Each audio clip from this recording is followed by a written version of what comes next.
Jaunystės eleksyras – labai paprasta ir naudinga praktika pavargusioms akims ir veidui. Šiandien daugelis iš mūsų praleidžiame ypatingai daug laiko žiūrėdami ekranus.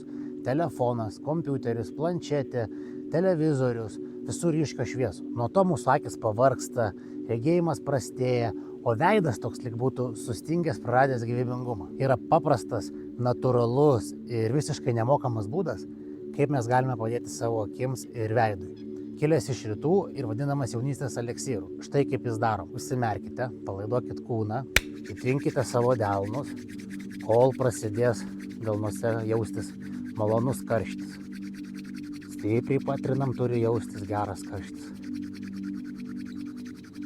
Mūsų delnams įšilus, dedame jos ant akių ir palaikome. Akis užmerktos, jaučiame, kaip karštis įeina į akis. Ir lengvai, atpalaiduotai, lėtai pro nosį įkvepiame.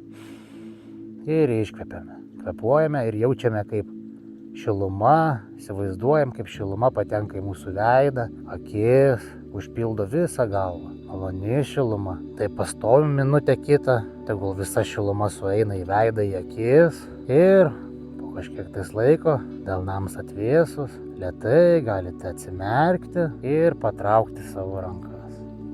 Leis savo pabūti ramiai ir pajausti skirtumą. Apsidairyk, apsižiūrėk ir pajaus, kaip jautiesi. Viskas. Rekomenduojama šią praktiką atlikti 3 kartus dienoj, iš ryto atsikėlus, per pietus ir vakare prieš einant miegoti. Štai kokią naudą jie tau duos. 1. Jie atpalaiduoja akių raumenis. 2. Gerina kraujotaką. 3. Švelnina įtampą veide. 4. Ramina protą ir veikia kaip trumpa meditacija. 5. Ji tau visiškai nieko nekainuoja. Taigi, pasidalink po šio video savo patirtimi, kaip patiko praktika, ar jautėsi palengvėjimas akise, kaip jautėsi, ir prašyk komentaruose, ar norėtum tokių panašių gyvenimiškų praktiškų patarimų daugiau. Ate.